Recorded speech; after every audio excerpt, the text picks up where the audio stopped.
Nariba ako. Hindi. Balibig ba? Tama Idol, magbubos-bos. Ayos nga pala Idol, ano eh, basa-basa ng konti ano eh. Malabo niya. Alabo mga Idol, ayan. Good morning, magandang umaga mga Idol. Ayan. Hindi tayo mga Idol sa barangay natin mga Idol. Ibig sabihin ba Idol yung singit-singit mo kalabasa na yan? Ano talaga Idol, nakasingit pala ano eh. Nakasingit. Ito paano yun? Bah! Nakano sa tudling niya, wala ano. Siyado pala nakasingit oh. Akala ko sa tudling na mais. Akala ko sa sasagasan. Mukha Idol, bagong ano to ah. Bagong diskarte. Tingnan nyo mga Idol, oh, may singit na kalabasa oh.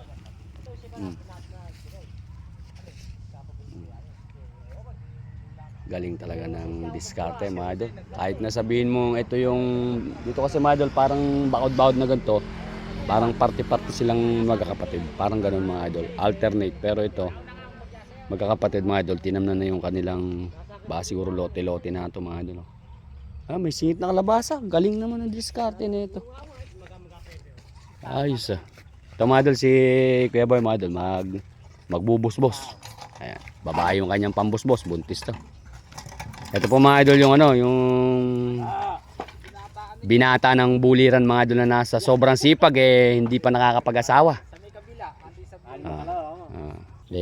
Sa totoo lang mga Idol, pagka ito napakasawa niya, sabi ko nga sa inyo, 5 kalabaw nila eh. 6. 6 pala. Napakasipag. Sa buluga. Yan. Dalawa ini. Ayos pala oh. May kalabasa oh. Meron niya. Ako bentong nabubunta. Bah. Kailangan pala talaga ano. Oh, bah, mukhang umuuga, hindi kaya mamatay yun. Kalabasa? Oo. Hindi siguro. Kalabo. Yun, nakatapak na yung ano. Tatay. Magandang maisira eh. Aba, oh. Ibig sabihin, kay boy, ilang paraan na ganyan yan? Isa lang. Oo. Kagigitnaan mo lang. Bibigyan mo lang. Tatapon mo dito yung ano, papag ganon. Oo, sige. Diyan ang bal niya. Puso to pa sa puno ng tabon niya. Para dun pala sasalpiyad yung ano eh. Ay. Yun, ganun mga Idol, patabon pala. Patabon sa puno. Para kung maghangin man sa mabubuhal. Yun ang pinaka ano ano eh. Ang damo na makukuha, nawawala. Galing mga Idol, oh. May kalabasa. Kalabasa ng Labo. pare.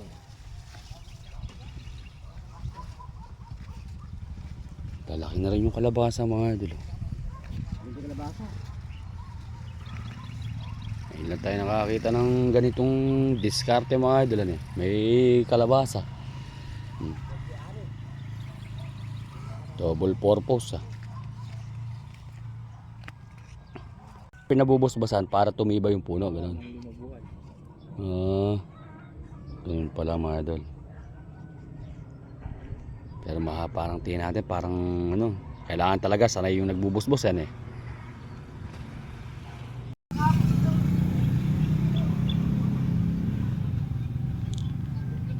Ganda ng mga mais. Kung gano'n naman Idol, yung pagpapabus-bus na, magkano naman upa dyan sa ganyan? Per kilo yan eh. Per kilo? Magkano 1 kilo? 350 yata 1 kilo. Eh di parang papasok na 1 kilo yan. Ano, eh. Ganun pala, per kilo rin pala. Ano? Ginawang highway pa ito. Ha? Ginawang highway. Oo, ginawang highway yan. Ito nagtataan. Alam mo, karipa yan. Bubo. No? Siguro. Bay, di mamatay. Oo! Tapos may kayong kawain na rin. Hindi ba kayo para pala? Galing naman mga Idol. Dito naman pala daan niya. Alam na alam nung ano. Op! Papasukin niya. Di talaga naiiwasan yung ano. Bakit na ganun? Sa bawas niya. X pa yan. Kwentong awam lang ka sa lagi. Matino yan mga Idol. Naghahanap na mapapangasawa to.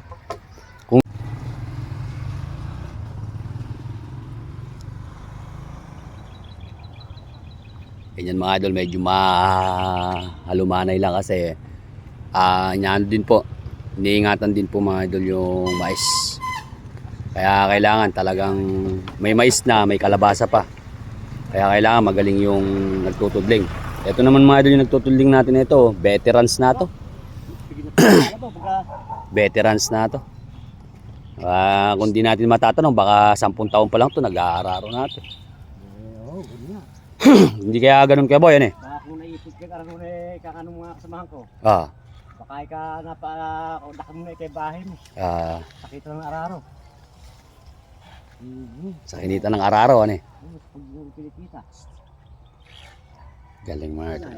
Nga naman, ano eh. Malaking bagay nga pala mga idol yung naaararo. Babae ho yung Nalilinis.